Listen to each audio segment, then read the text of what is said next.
Hello everyone, how are you doing? This is MD Tech here with another quick tutorial. In today's tutorial, I'm going to show you guys how to resolve if OneDrive is stuck on processing changes. So this should hopefully be a pretty straightforward process, and without further ado, let's go ahead and jump right into it.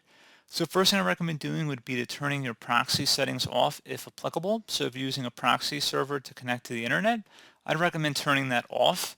So in order to do that, all you have to do is open up the search menu, type in proxy. Best match, come back with change proxy settings. Go ahead and open that up.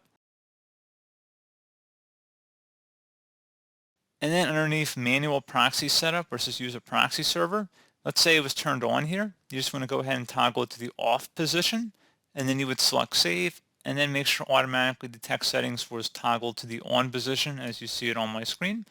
So that's one thing you could definitely try. Something else we can try here as well would be to just reset the OneDrive application. So in order to do that, just close out of here. And I'm going to have a path in the description of the video. It starts with a percent sign and ends with a /reset. So go ahead and copy that and then paste it into the search bar when you're going to search Windows.